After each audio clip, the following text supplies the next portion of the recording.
दोस्तों नमस्कार, मैं आलोक कुमार सिंह। आज से विशेष मुख्य परीक्षा के लिए मैं भूगोल वैकल्पिक विषय की कक्षाएं आपके लिए प्रारंभ कर रहा हूं और इसे मैं एक एक अध्याय करके पढ़ाता जाऊंगा। कक्षाएं शुरू करने से पहले मैं आपके लिए कुछ जरूरी बातें बताना चाहता हूं ताकि आप मेरा पूरी तरह से उपयोग कर सकें या मुझे फॉलो कर सकें। अगर आप मेरी कक्षाओं का पूरा लाभ लेना चाहते हैं तो आपको मैं बता दूं, 3 चीजें अपने पास रखनी बहुत ही अनिवार्य है। वो 3 चीजें हैं। एक, पहला सिलेबस। यूपीपीसीएस का शिल्पी पब्लिकेशन का सिलेबस मार्केट में आता है। इस बुक में केवल भूगोल ही नहीं बल्कि सभी वैकल्पिक विषयों के सिलेबस दिए हुए हैं।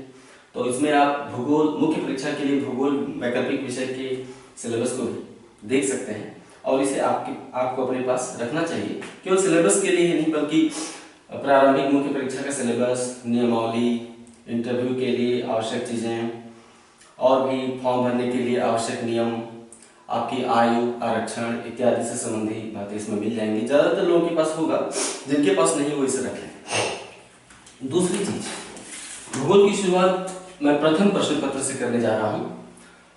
प्रथम प्रश्न पत्र, द्वितीय प्रश्न पत्र भारतीय भूगोल है, प्रथम प्रश्न पत्र विश्व भूगोल और सिद्धांत है। तो प्रथम प्रश्न पत्र में भी 2 सेक्शन होते हैं, सेक्शन ए और सेक्शन बी। मैं सेक्शन ए से स्टार्ट कर रहा हूँ। सेक्शन ए में 5 टॉपिक हैं। प्रथम प्रश्न पत्र भूगोल के सेक्शन ए में 5 टॉपिक हैं। यह है भूआकृति विज्ञान, जलवायु विज्ञान, समुद्र विज्ञान, मृदा और वनस्पति और पारिस्थितिकी तंत्र। प्रथम प्रश्न पत्र की सेक्शन ए में 5 टॉपिक हैं। भूआकृति विज्ञान, जलवायु विज्ञान, समुद्र विज्ञान, मृदा और वनस्पति और 5वां है पारिस्थितिकी तंत्र। इन 5 टॉपिक को अच्छे से इस किताब में कवर किया गया है। बहुत ही महत्वपूर्ण और अच्छी पुस्तक है भौतिक भूगोल सविंदर सिंह की। अगर आप प्रथम प्रश्न पत्र को मेरे साथ साथ बुक भी देखना चाहते हैं तो आप बुक में इस बुक से आप पढ़ सकते हैं। बहुत अच्छी बुक है। मेरी कक्षाओं की जरूरत आपको इसलिए है क्योंकि बुक में परीक्षा पर फोकस करके नोट्स नहीं मिलते आपको। मार्केट में नोट्स परीक्षा पर फोकस करके हैं लेकिन उसमें आपको कोई समझाने वाला नहीं मिलता है। आपको अगर कोई समझाने वाला मिलता है तो अच्छे नोट्स नहीं देता, जो अच्छे नोट्स देता है वो समझा नहीं पाता है। दोनों चीजें अलग अलग जगह पर अवेलेबल है। मैं आपको यहाँ दोनों चीजें एक जगह पे इकट्ठा कर दे रहा हूँ। प्रत्येक अध्याय में मैं पहले आपको समझाऊंगा, उसका मैकेनिज्म बताऊंगा। जैसे कि पहला चैप्टर है भूआकृति विज्ञान, पहला टॉपिक है पहले प्रश्न पत्र में। 1 मिनट,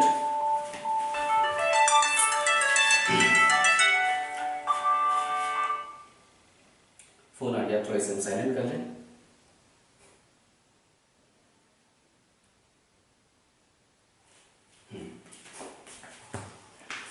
प्रथम प्रश्न पत्र के पहले टॉपिक है भूआकृति विज्ञान। उसमें पहला चैप्टर है भूआकृति विज्ञान में पृथ्वी की आंतरिक संरचना।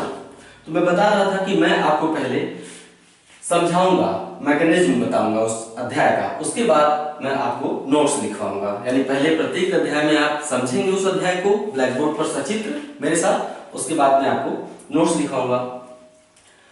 तो आइए पृथ्वी की आंतरिक संरचना, भूआकृति विज्ञान के अंतर्गत पहला अध्याय शुरू करते हैं। पृथ्वी की आंतरिक संरचना या आंतरिक बनावट। पृथ्वी को हम अंदर से देख नहीं सकते हैं। पहले मैं समझा दूं फिर मैं आपको नोट्स दिखाऊंगा। पृथ्वी को हम अंदर से देख नहीं सकते हैं।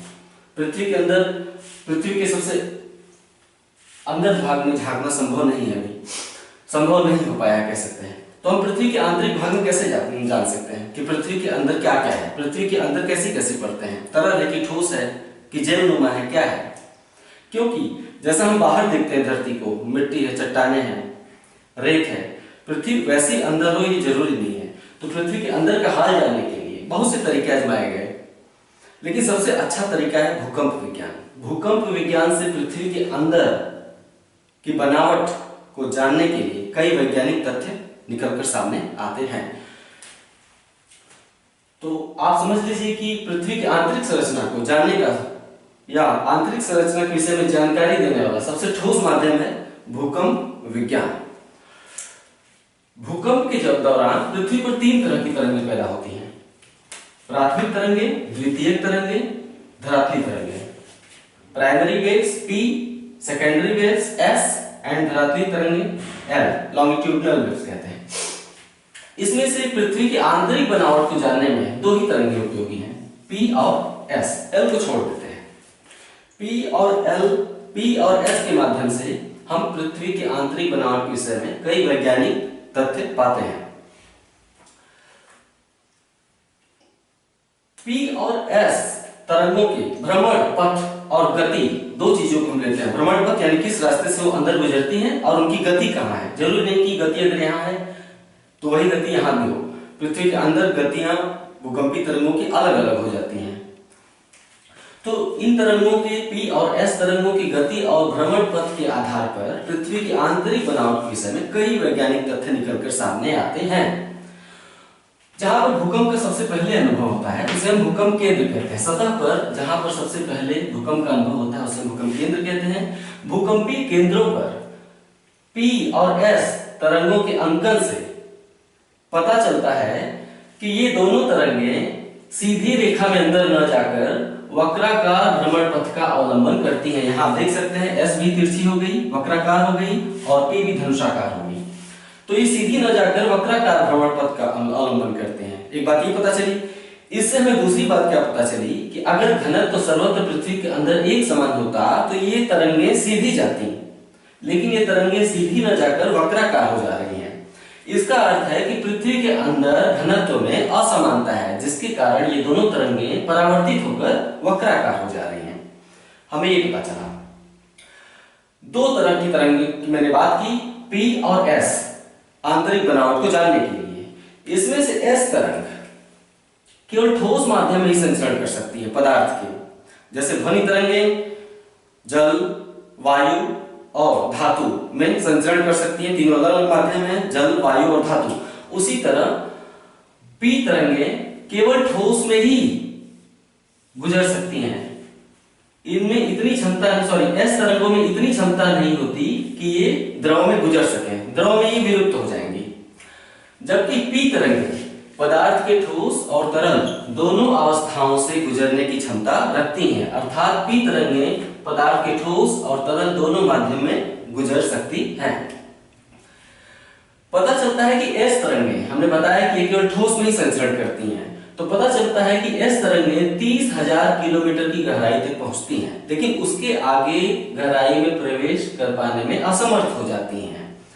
30,000 किलोमीटर की गहराई के बाद S तरंगे वक्राकार होकर पुनः सतह की ओर लौट जाती हैं। इससे क्या निष्कर्ष निकला? इससे निष्कर्ष ये निकला कि पृथ्वी का अंतरतम यानी सबसे आंतरिक हिस्सा, जिसे हम क्या कहते हैं इंग्लिश में, कोर। इससे ये पता चलता है कि पृथ्वी का अंतरतम अर्थात कोर ठोस नहीं है बल्कि द्रव अवस्था में है। यही कारण है कि S तरंगे वहां प्रवेश नहीं कर पाती। P तरंगों पर आते हैं। जबकि P तरंगे जो पदार्थ के ठोस और तरल दोनों अवस्थाओं में संचरण कर सकती हैं, 30,000 किलोमीटर की गहराई के बाद भी प्रवेश करती हैं और कोर को पार करके, न केवल कोर को पार करती हैं बल्कि दूसरी तरफ भी निकल आती हैं। इससे पता चलता है कि कोर तरल है और बाहरी हिस्सा ठोस है। कोर की भिन्न संरचना का पता इससे भी चलता है कि कोर में P तरंगे बहुत ही दुर्बल हो जाती हैं, बहुत ही क्षीण हो जाती हैं। कोर में P तरंगों की अत्यंत दुर्बल स्थिति से भी हम कोर की भिन्न संरचना को समझ सकते हैं। अभी तक हमने बात की तरंगों की भ्रमण पथ की। हमने कहा कि इन दोनों तरंगों के भ्रमण पथ और गति के आधार पर पृथ्वी की आंतरिक बनावट के विषय में कई वैज्ञानिक तथ्य निकलकर सामने आए हैं। हमने भ्रमण पथ की बात कर ली, अब गति की बात करते हैं। आपने ध्वनि तरंगों के विषय में पहले ही पढ़ा होगा कि हवा में ध्वनि तरंगे बहुत ही स्लो चलती हैं, द्रव में थोड़ा तेज हो जाती हैं, और ठोस अर्थात किसी धातु में ध्वनि तरंगे बहुत ही तेज चलती हैं। अर्थात इतना तेज चलती हैं कि अगर इलाहाबाद से बनारस एक पाइप बिछाई जाए और दूसरी तरफ किसी चीज से उसमें ठोका जाए, बजाया जाए इलाहाबाद में, तो बनारस दूसरे सिरे पर भी आप उस आवाज को कान लगाकर सुन सकते हैं। यानी ठोस में ध्वनि तरंगे बहुत ही तेज हो जाती हैं। उसी तरह से हम बात कर रहे हैं, समझाने के लिए मैंने बताया कि भूकंपी तरंगे भी माध्यम का घनत्व बदलने पर उनकी गति बदल जाती है। जैसे ही माध्यम का घनत्व बदलेगा, भूकंपी तरंगों की गति भी बदल जाती है। गति के आधार पर भूकंपी तरंगों को 3 वर्गों में रखा गया है, PS, P star, S star, PG, SG। तरंगे 2 ही हैं। हमने 3 गतियों की बात की। गति के आधार पर P और S तरंगों को 3 वर्गों में रखा गया है, PS, P star, S star, PG, SG। तरंगे 2 ही हैं, गतियां 3 प्रकार की हैं। इससे पता चलता है कि पृथ्वी के अंदर भूकंपी तरंगों में 3 जगहों पर गति में अंतर आता है। पृथ्वी के अंदर 3 जगहों पर भूकंपी तरंगों में गति में अंतर आता है, यानी पृथ्वी के अंदर ये तरंगे एक ही समान गति नहीं करती हैं, 3 जगहों पर अलग अलग दर से या वेग से गति करती हैं। अगर भूकंपी तरंगों की गति में पृथ्वी के अंदर 3 जगहों पर अंतर आता है तो इससे क्या प्रमाणित होता है? इससे प्रमाणित हो जाता है कि पृथ्वी की ऊपरी सतह के नीचे पृथ्वी के अंदर 3 अलग अलग घनत्व वाली परतें पाई जाती हैं। इससे प्रमाणित हो गया कि पृथ्वी की ऊपरी परतदार चट्टान की पतली परत के नीचे 3 अलग अलग घनत्व वाली परतें पाई जाती हैं, जैसे क्रस्ट, मेंटल और कोर। यह हमने समझाने के लिए बता दिया। प्रश्न अक्सर पूछा जाता है पहले अध्याय से, और एक ही प्रश्न बनता है पहले अध्याय से कि भूकंपी तरंगों के आधार पर पृथ्वी की आंतरिक बनावट की समीक्षा कीजिए या वर्णन कीजिए। भूकंपी तरंगों के आधार पर पृथ्वी की आंतरिक संरचना का वर्णन कीजिए। तो प्रश्न के 2 हिस्से हैं, भूकंपी तरंगों के आधार पर, और दूसरा हिस्सा क्या है? दूसरा हिस्सा है पृथ्वी की आंतरिक संरचना का वर्णन। अभी तक पृथ्वी की आंतरिक संरचना का वर्णन मैंने नहीं किया। अभी तक मैंने भूकंपी तरंगों के साक्ष्यों के आधार पर क्या पता चलता है ये बताया। तो प्रश्न का पहला हिस्सा कंप्लीट हो गया। इसे नोट्स के रूप में मैं लिखवा दूंगा। फिलहाल आप मेरे ख्याल से समझ चुके होंगे, निश्चित रूप से समझ चुके होंगे। और अब भूकंप के साक्ष्य मैंने दे दिए कि पृथ्वी की आंतरिक बनावट के विषय में आपको क्या क्या बातें पता चलती हैं। प्रश्न का दूसरा हिस्सा, पृथ्वी की आंतरिक बनावट का वर्णन कीजिए। तो आइए पृथ्वी की आंतरिक बनावट को पहले हम देख लें। मोटा मोटा मैंने बताया कि 3 जगहों पर घनत्व में अंतर है, क्रस्ट, मेंटल एंड कोर। अब इनका हम वर्णन करते हैं।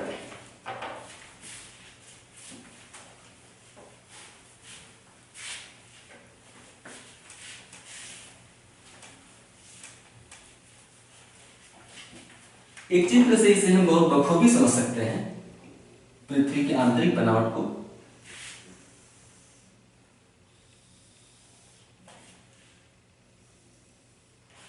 हालांकि पृथ्वी ऐसे गोल होगी, ठीक है, लेकिन हमने पूरी गोल पृथ्वी को नहीं लिया, हमने केवल उसकी एक त्रिज्या ली। जैसे पिज्जा का एक पीस आप उठाते हैं तो उससे आप पिज्जा के बाहरी हिस्से को भी देख सकते हैं और केंद्र भाग को भी देख सकते हैं। उसी तरह से मैंने पृथ्वी का, अगर पृथ्वी को हम तवा के आकार का या फिर चौकी के आकार का मान लें तो फिर हम उसको काट कर उसके सभी अंदर के भागों को दिखा सकते हैं। तो हम 0 किलोमीटर गहराई से स्टार्ट करेंगे और पृथ्वी के केंद्र तक जाएंगे और बताएंगे कि केंद्र तक पृथ्वी कैसी है। तो सतह से लेकर केंद्र की गहराई 6370 किलोमीटर मापी गई है। केंद्र सतह से पृथ्वी की केंद्र की गहराई 6370 किलोमीटर है। पृथ्वी में मुख्य रूप से 3 परतें हैं। एक बाहरी परत, बाहरी परत को क्या कहते हैं? क्रस्ट या भूपर्पटी। क्रस्ट या भूपर्पटी, पपड़ी से बना है, भूपर्पटी या क्रस्ट। दूसरी परत है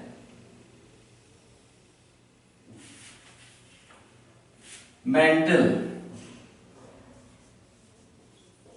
दूसरी परत है मेंटल।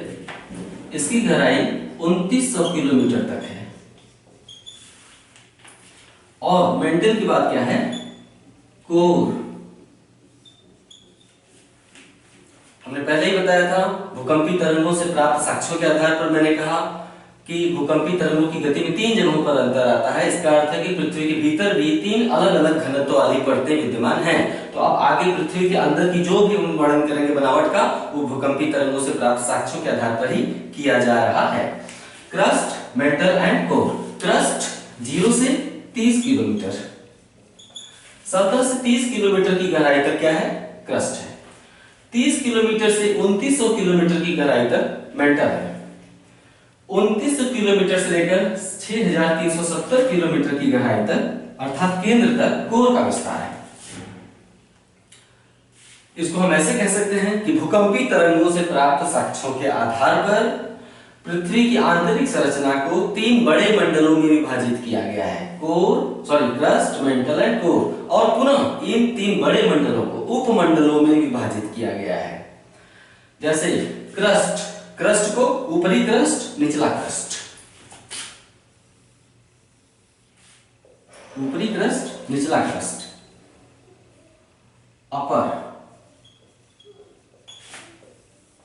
अपर लोअर, या महाद्वीपीय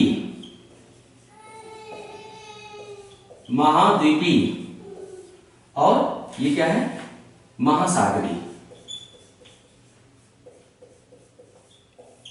हम इसके बारे में आपको थोड़ी देर में पूरी जानकारी देंगे कि महासागरीय क्रस्ट क्या होती है और महाद्वीपीय क्रस्ट क्या होती है, इसकी जानकारी भी हम देंगे। क्रस्ट को 2 भागों में बांटा गया है, महाद्वीपीय और महासागरीय। दिखाई दे रहा है कि महाद्वीपीय क्रस्ट मोटी है और महासागरीय क्रस्ट पतली है। उसके बाद मेंटल को भी 2 भागों में बांटा गया है, अपर मेंटल, अपर एम मतलब मेंटल शॉर्ट में, और lower mental, upper mantle and lower mental. Upper mantle की गहराई क्या है, 30 किलोमीटर से 0 से 30 क्रस्ट, 30 किलोमीटर से 700 किलोमीटर अपर मेंटल, 700 किलोमीटर से 2900 किलोमीटर लोअर मेंटल, 2900 किलोमीटर से 5100, 2900 किलोमीटर से 5100 किलोमीटर अपर कोर, इसे हम आउटर कहते हैं। 2900 किलोमीटर से 5100 किलोमीटर आउटर कोर और 5100 किलोमीटर से लेकर पृथ्वी के केंद्र तक अर्थात 6370 किलोमीटर तक इनर कोर। तो ये हो गया पृथ्वी के 3 बृहद मंडल, क्रस्ट, मेंटल एंड कोर, और इनके उपमंडल, ऊपरी क्रस्ट, निचला क्रस्ट, ऊपरी मेंटल, निचला मेंटल, ऊपरी कोर, बाहरी कोर, आंतरिक कोर। हमने इनकी आपको गहराई भी बता दी। इसमें ये जो सीमा आपको नजर आ रही है, प्रत्येक मंडल के बीच में जो एक बॉर्डर है, बॉर्डर लाइन, सीमा, ये कोई वास्तविक रेखा तो पृथ्वी के अंदर होगी नहीं। तो ऐसी रेखाओं की कल्पना हमने की। कैसे की? कल्पना ऐसे की कि जब पृथ्वी के अंदर भूकंपीय तरंगें प्रवेश करती हैं तो इस सीमा के सहारे भूकंपीय तरंगों की गति में बड़ा अंतर आ जाता है। कैसे आता है अंतर? हमने पहले ही बताया कि जब माध्यम का घनत्व बदलता है तो भूकंपीय तरंगों की गति में भी अंतर आता है। तो जैसे ही इस सीमा को क्रॉस करती है भूकंपीय तरंगें, उनकी गति में अंतर आ जाता है। इससे हमने इन सीमाओं की पहचान की। इसीलिए हमने 3 बृहद मंडलों की पहचान की है। आप कह सकते हैं, पूछ सकते हैं कि 3 बृहद मंडल कैसे आए, कहां से पहचान की? यही भूकंपीय तरंगों की गति में अंतर से हमने इनकी पहचान की कि जहां अंतर आ रहा है वहां पे मंडल बदल गया। दूसरा मंडल, पहला मंडल, दूसरा मंडल, तीसरा मंडल, यानी 3 जगहों पर भूकंपीय तरंगों की गति में अंतर। तो भूकंपीय तरंगों की गति में जहां पर अंतर आता है उसे हम एक विशेष सीमा का नाम देते हैं, बॉर्डर लाइन, या वो डिस्टरबेंस क्षेत्र कहते हैं। तरंगों की गति में विक्षोभ आता है, डिस्टरबेंस हो जाता है, उसे हम एक डिसकंटिन्यूटी जोन बोलते हैं।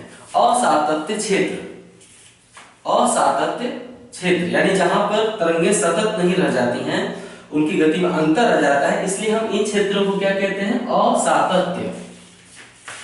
असातत्य। आप उत्तर लेखन में इन असातत्य क्षेत्रों का उल्लेख कर देंगे तो नंबर आपके बढ़ेंगे, सामान्य छात्रों की अपेक्षा अच्छे नंबर मिलते हैं। जैसे कि क्रस्ट, ऊपरी क्रस्ट, निचला क्रस्ट, यानी महाद्वीपीय क्रस्ट। भाई महाद्वीपों में पर्वत पठार है इसलिए मोटा है, महासागर गहरे हैं इसलिए महासागरीय क्रस्ट पतली हो जाती है। तो ऊपरी क्रस्ट और निचली क्रस्ट के बीच ये जो बॉर्डर लाइन आपको दिख रही है, इसे हम क्या नाम देते हैं? कोनराड असातत्य क्षेत्र। कोनराड असातत्य क्षेत्र। उसके बाद क्रस्ट और मेंटल के बाद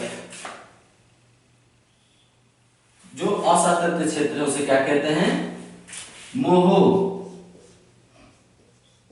आपको दिखाई दे रहा होगा, मैं लिख रहा हूं, ठीक है, मोहो। उसके बाद मेंटल और कोर के मध्य जो असातत्य क्षेत्र है उसे कहते हैं गुटेनबर्ग।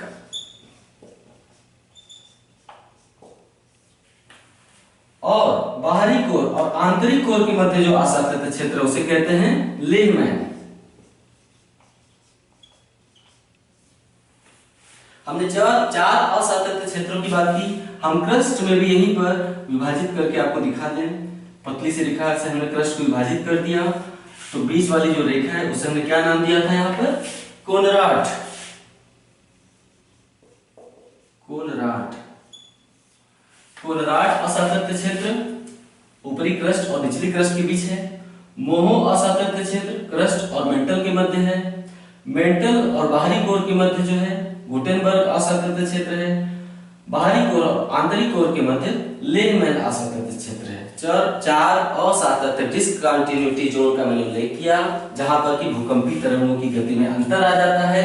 ये चार हैं, कोनराड, मोहो, गुटेनबर्ग, लेहमैन। इन असातत्य क्षेत्रों के नाम ये इंसानों के नाम लग रहे हैं। इसका अर्थ है कि इन्हीं चार लोगों ने इन असातत्य क्षेत्रों की पहचान की थी, जहां पे कि भूकंपी तरंगों की गति में आमूलचूल अंतर आ जाता है, अर्थात घनत्व में आमूलचूल अंतर आ जाता है। तो अब आइए इसे, अब हम जरा सा क्रस्ट के बारे में थोड़ा सा बात कर लें। हमने यहाँ महाद्वीपीय और महासागरीय क्यों लिखा? एक बात बताइए, महासागर का सबसे गहरा हिस्सा कितना किलोमीटर गहरा है? नाम क्या है? Mariana trench. गहराई क्या है? 11 किलोमीटर गहरा है। मैरियाना ट्रेंच 11 किलोमीटर गहरा है। महासागर का सबसे गहरा भाग केवल 11 किलोमीटर गहरा है। क्रस्ट की मोटाई कितनी है? औसत गहराई क्रस्ट की 30 किलोमीटर। इसका अर्थ है कि महासागरीय गहराई क्रस्ट के नीचे तक नहीं है। महासागर की कुल गहराई या सबसे गहरा हिस्सा भी क्रस्ट के अंतर्गत ही है। जैसा कि मैंने बताया कि सबसे गहरा भाग समुद्र का 11 किलोमीटर है और क्रस्ट की मोटाई 30 किलोमीटर है। इसका मतलब है कि महासागरीय भाग भी क्रस्ट के ऊपर ही है, क्रस्ट के नीचे नहीं आए हैं। तो जहां पर महासागर में गड्ढे हैं, गड्ढों में क्रस्ट पतला हो गया है, और जहां पर पठार है, पर्वत है, ऊंची स्थल है, वहां पर क्रस्ट मोटा है। तो सामान्य मोटाई तो 30 किलोमीटर है क्रस्ट की, लेकिन महाद्वीपों पर औसतन मोटाई 40 किलोमीटर हो जाती है और महासागरों पर क्रस्ट की मोटाई 6 किलोमीटर हो जाती है। इसे मैं नोट्स में लिखवा दूंगा, चिंता करने की जरूरत बिल्कुल नहीं है। महाद्वीपीय क्रस्ट 40 किलोमीटर, महासागरीय क्रस्ट 30 किलोमीटर। इस चित्र को हम रहने देते हैं और अब आपको हम नोट लिखवाते हैं।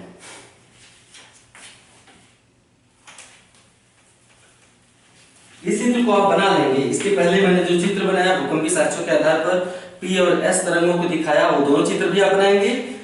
इस चित्र को आप आंतरिक बनावट का वर्णन करते समय बनाएंगे। आइए हम नोट्स लिखवाएं। निश्चित रूप से जो मैंने समझाया उसके आधार पर नोट्स आपको समझ में आने चाहिए। इसे आप एक कक्षा की तरह समझेंगे और मेरे नोट्स को आप फॉलो करते हुए अपना एक नोट्स बनाएंगे। सिर्फ समझाऊंगा तो शायद आप एक बेहतर नोट्स न बना पाए। चलिए स्टार्ट करते हैं। भूकंप विज्ञान ही एक ऐसा प्रत्यक्ष साधन है जिससे पृथ्वी के आंतरिक भाग की बनावट के विषय में पर्याप्त जानकारी उपलब्ध हो पाती है। भूकंप के दौरान पृथ्वी पर 3 तरह की तरंगें उत्पन्न होती हैं। प्राथमिक तरंगें, द्वितीयक तरंगें, धरातली तरंगें। प्राथमिक तरंगों को P से शो करते हैं, तब द्वितीयक तरंगों को S से दर्शाते हैं और धरातली तरंगों को L से दर्शाते हैं।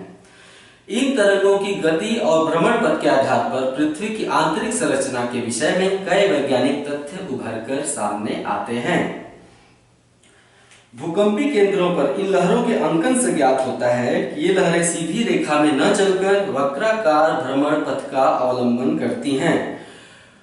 हालांकि आप समझ चुके हैं पूरी तरह से, इसलिए मेरे तेज बोलने से आपको फर्क नहीं पड़ेगा। वैसे भी अगर मेरी स्पीड आपके लिखने से अधिक हुई तो ये YouTube वीडियो है, आप कितनी बार भी रिवाइंड करके देख सकते हैं और मुझे सुन सकते हैं।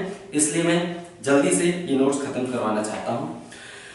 तो मैंने बताया कि भूकंप केंद्रों पर इन लहरों के अंकन से ज्ञात होता है कि लहरें सीधी रेखा में न चलकर वक्राकार भ्रमण पथ का अवलंबन करती हैं।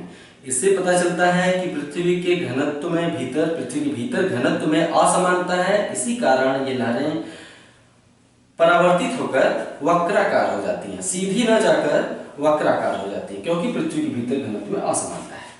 भूकंपी तरंगों में एस तरंगें पदार्थ के ठोस अवस्था में ही गुजरती हैं, जबकि पी तरंगें ठोस और तरल सभी अवस्थाओं में संचरण करती हैं। पाया गया है कि एस तरंगें 30,000 किलोमीटर की गहराई के बाद आगे नहीं बढ़ पाती और वक्राकार होकर सतह की ओर मुड़ जाती हैं। पृथ्वी के कोर में एस तरंगों का पूर्णतया अभाव पाया जाता है। अतः निष्कर्ष निकलता है कि पृथ्वी का कोर अर्थात अंतरतम तरल अवस्था में है, जबकि पी तरंगें जो ठोस और तरल दोनों अवस्थाओं में संचरण कर सकती हैं 30,000 किलोमीटर की गहराई के 3,000 किलोमीटर की गहराई के बाद भी प्रवेश करती हैं और कोर को गति में विचलन आने के बावजूद कोर को पार कर जाती हैं। कोर में पी तरंगों की स्थिति अत्यंत दुर्बल हो जाती है, छीड़ हो जाती है तरंगें कोर में पहुंचने के बाद जो पी तरंगें हैं। इससे भी कोर की भिन्न संरचना को समझा जा सकता है। इस वर्णन के साथ आप एस वेव शैडो जोन और पी वेव शैडो जोन जो जैसा कि मैंने थोड़ी देर पहले बनाया था उसे आप बना लेंगे। ये हुई भ्रमण पथ की बात। गति के आधार पर क्या पता चलता है? भूकंपी लहरों की गति में तभी अंतर आता है जब माध्यम के घनत्व में अंतर आता है। गति के आधार पर तरंगों को 3 युग्मों में बांटा गया है। पहला पी एस, दूसरा पी स्टार एस स्टार, तीसरा पी जी और एस जी। इससे प्रमाणित होता है कि भूकंपी तरंगों की गति में 3 जगहों पर अंतर आता है। अतः पृथ्वी के अंदर भी घनत्व में 3 जगहों पर अंतर होना चाहिए। इस आधार पर प्रमाणित होता है कि पृथ्वी की ऊपरी परतदार चट्टान की पतली परत के नीचे विभिन्न घनत्व वाली परतें पाई जाती हैं। भूकंपी तरंगों से प्राप्त साक्ष्यों के आधार पर अभी मैंने जो बोला वो प्रमाणित हुआ। अब पृथ्वी की आंतरिक बनावट का वर्णन करते हैं। मैंने आपको इसे समझाया, वर्णन में कुछ और बातें भी आएंगी, वो आप नोट्स में लिख सकते हैं। समझने वाली बातें आप यहाँ पे समझ चुके हैं। क्रस्ट को भी मैंने बताया कि कैसे महाद्वीपीय और महासागरीय क्रस्ट अलग अलग होती है, मोटी होती है, पतली होती है। तो आप वर्णन करते हैं। आइए, पृथ्वी को आंतरिक रूप से या अतः भूकंपी तरंगों से प्राप्त परमाणु के आधार पर पृथ्वी के अंतरतम को 3 बृहद मंडलों में बांटा गया है, क्रस्ट, मेंटल एंड कोर। और पुनः इन 3 बृहद मंडलों को उपमंडलों में विभाजित किया गया है। उपमंडलों का नाम मैंने थोड़ी देर पहले बताया, ऊपरी क्रस्ट, निचला क्रस्ट, ऊपरी मेंटल, निचला मेंटल, बाहरी कोर, आंतरिक कोर। आइए आप इसके बाद ये चित्र बना लेंगे, बहुत ही आवश्यक है। ठीक इसी तरह चित्र को दर्शाना है। चित्र अगर आप एग्जाम हॉल में बना लेंगे तो निश्चित रूप से अगर आपको साधारण लिखने से 15 में से 8 या 9 नंबर मिल रहे हैं तो चित्र के साथ आपको नंबरों की संख्या 12 से 13 तक भी पहुंच सकती है। छोटे छोटे प्रश्नों का जमाना है, 15 या 10 नंबरों वाले प्रश्न पूछे जा रहे हैं। भूगोल एक ऐसा विषय है कि अगर आप चित्रों के साथ अपनी बात रख देंगे तो विश्वास करिए आपको बहुत ही बेहतरीन नंबर मिलेंगे। मैं यहाँ तक भी कहना चाहूंगा कि अगर आप वर्णन कम करते हैं लेकिन चित्र अच्छा बना देते हैं, भले ही वर्णन। अब एक बात बताइए, आपने इतना अच्छा चित्र बना के दिखा दिया, क्या इसको अगर आप थोड़ा कम भी लिखेंगे तो टीचर क्या इतना मंद बुद्धि है कि आपको नंबर नहीं देना चाहेगा? निश्चित रूप से इतना वही बना सकता है जो समझता है। इसे सिर्फ लिखना ही तो है कि क्रस्ट की मोटाई 30 किलोमीटर है, ऊपरी मेंटल की 30 से 700 किलोमीटर है। यही अगर आप न लिखें बल्कि दूसरी जरूरी बातें अपने वर्णन में डालें, मैं यही कहूंगा कि जो चीजें आपने चित्र में बना ली हैं उनका बहुत ज्यादा वर्णन न करें। समय की बचत करने में कारगर भी होती है चित्र, इसलिए आप चित्रों में दर्शाई गई चीजों का अपने उत्तर लेखन में जब आप एग्जाम हॉल में बैठेंगे, अभी तो वर्णन करना ही नोट्स बनाते समय, एग्जाम हॉल में वर्णन करने से बचिए। चित्रों के माध्यम से टीचर वो बातें जान जाएगा जो बाकी लोग वर्णन करके बताना पड़ता है। आप वर्णन में वो चीजें लिखिए जो चित्रों में नहीं कही गई हैं। इससे आपका समय बचत होगा, टीचर प्रसन्न होगा कि आपको वर्णन के अलावा आपको अपनी बात बताने के लिए शब्दों की जरूरत नहीं है, आप चित्रों के माध्यम से भी काफी कुछ कह सकते हैं। मैं ये नहीं कह रहा हूं कि वर्णन नहीं करना है, वर्णन में केवल वही लिखना है जो चित्रों से न समझाया जा सके। अगर आप मेरी बात फॉलो करेंगे तो निश्चित रूप से टीचर को समझते देर नहीं लगेगी कि आप समझदार हैं। आइए वर्णन करते हैं। क्रस्ट नंबर 1, 3 बृहद मंडलों के बारे में मैं परिचय दूंगा। क्रस्ट अर्थात भूपर्पटी, भू सतह से लेकर लगभग 30 किलोमीटर की गहराई तक का भाग क्रस्ट कहलाता है। भूकंपी तरंगों की गति में अंतर के आधार पर क्रस्ट को 2 भागों में बांटा गया है, ऊपरी क्रस्ट, निचला क्रस्ट। इन दोनों के मध्य पाए जाने वाले असातत्य क्षेत्र को कोलराड असातत्य क्षेत्र कहा जाता है। असातत्य क्षेत्र को असंबद्धता भी कहा जाता है। मैं यहाँ पे लिखकर बता दूं, असातत्य क्षेत्र जैसे कि कोलराड असातत्य क्षेत्र या कोलराड असंबद्धता भी आप लिख सकते हैं। कोलराड असंबद्धता, डिसकंटिन्यूटी। तो मैंने बताया कि ऊपरी क्रस्ट और निचली क्रस्ट के मध्य पाए जाने वाले असातत्य क्षेत्र को कोलराड असंबद्धता भी कहा जाता है। महाद्वीपों एवं महासागरों पर क्रस्ट की मोटाई में अंतर मिलता है। महाद्वीपों पर क्रस्ट की मोटाई 40 किलोमीटर है औसतन, और महासागरों पर क्रस्ट की मोटाई औसतन 6 किलोमीटर है। चूंकि क्रस्ट के निर्माण में सिलिका और एल्यूमिनियम जैसे पदार्थों की अधिकता है, इसलिए क्रस्ट को सियाल भी कहा जाता है। मैंने बोला कि चूंकि क्रस्ट के निर्माण में या क्रस्ट के संगठन में सिलिका को कैसे दर्शाते हैं, एल से, और एल्यूमिनियम को कैसे दर्शाते हैं, एल से। तो मैंने बताया कि चूंकि क्रस्ट में सिलिका और एल्यूमिनियम की प्रधानता है, इसलिए क्रस्ट को सियाल भी कहा जाता है। हम साधारण रूप से क्रस्ट या पृथ्वी के बाहरी भाग को सियाल कह सकते हैं। सियाल से क्या प्रदर्शित होता है कि आप क्रस्ट के बाहरी भाग की बात कर रहे हैं। जब भी मैं सियाल का नाम लूंगा तो आप समझ जाएंगे कि मैं क्रस्ट के बाहरी भाग की बात कर रहा हूं। तो मैंने पढ़ा कि चूंकि क्रस्ट के निर्माण में सिलिका और एल्यूमिनियम जैसे पदार्थों की अधिकता है, इसलिए क्रस्ट को सियाल भी कहा जाता है। क्रस्ट का औसत घनत्व 3 है, 3 अर्थात 3 ग्राम प्रति घन सेंटीमीटर। दबाव के कारण निचले क्रस्ट का घनत्व स्वाभाविक रूप से अधिक होगा। आइए मेंटल की बात करते हैं।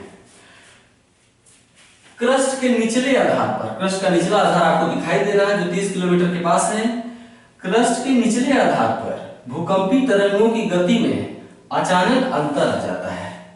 भूकंपी क्रस्ट के निचले आधार पर भूकंपी तरंगों की गति में अचानक से अंतर आ जाता है।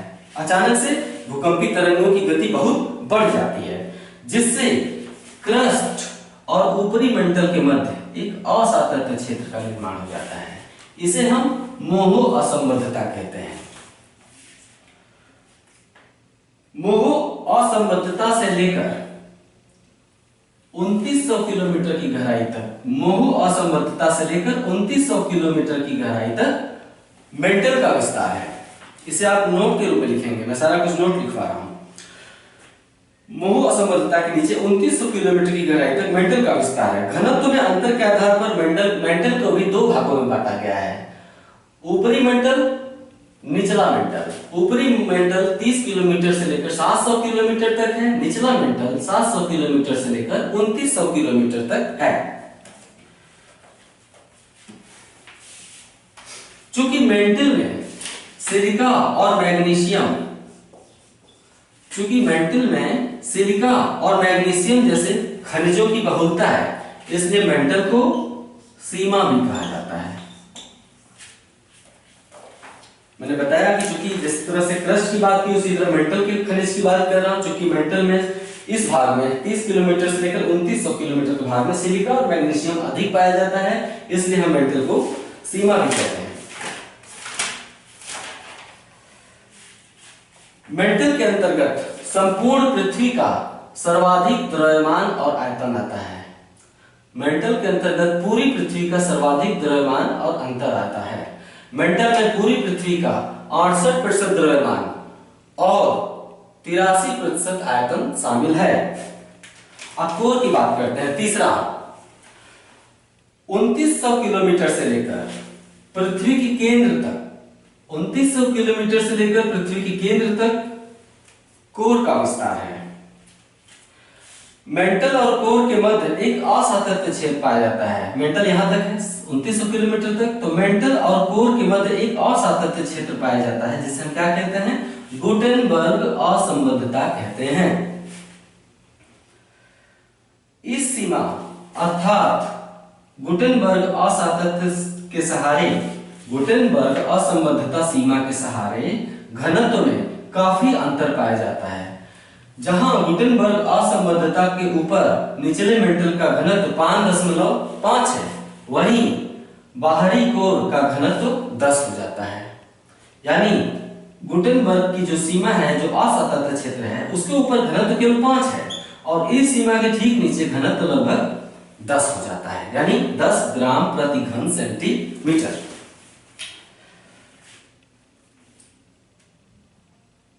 घनत्व में अंतर के आधार पर कोर को भी दो भागों में बांटते हैं, बाहरी कोर, आंतरिक कोर।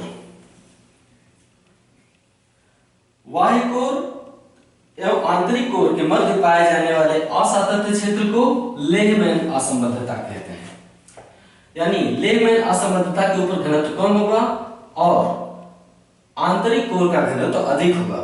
पृथ्वी के केंद्र पर कोर का घनत्व या निचली कोर का घनत्व 13.6 पाया जाता है, 13.6 ग्राम प्रति घन सेंटीमीटर। यानी आंतरिक कोर का घनत्व या पृथ्वी के केंद्र पर घनत्व 13.6। बाहरी कोर और आंतरिक कोर के मध्य जो असंबद्धता पाया जाता है उसे हम लेहमैन असंबद्धता कहते हैं। कोर में निकेल और फेरस, कोर में निकेल और फेरस जैसी खनिजों की बहुलता है, इसलिए हम कोर को नीफे भी कहते हैं। यानी पृथ्वी में 3 परतें हैं, दूसरी भाषा में कहा जाए तो सियाल, सीमा और नीफे। अगर खनिजों की विशेषता के आधार पर हम पृथ्वी के अलग अलग परतों को अलग अलग नाम दें तो कहेंगे सियाल, सीमा और नीफे। तो मैंने बताया कि कोर में निकेल और फेरस जैसे भारी खनिजों की प्रधानता होने के कारण कोर को नीफे भी कहा जाता है।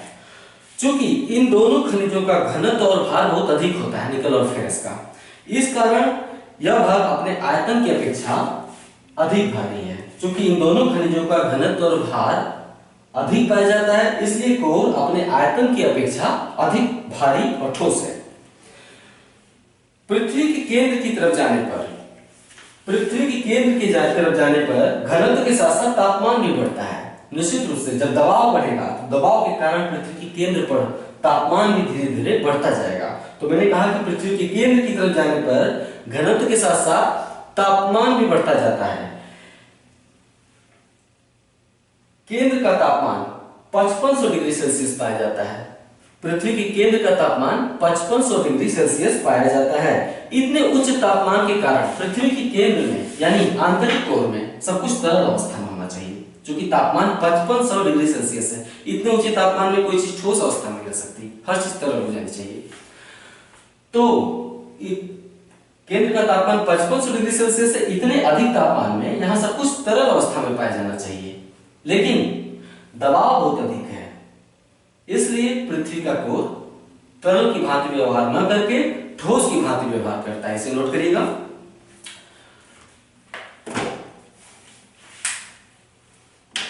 भूगोल वैकल्पिक विषय प्रथम प्रश्न पत्र के पहले यूनिट अर्थात भूआकृतिक विज्ञान का पहला चैप्टर पृथ्वी की आंतरिक बनावट को मैंने समाप्त किया।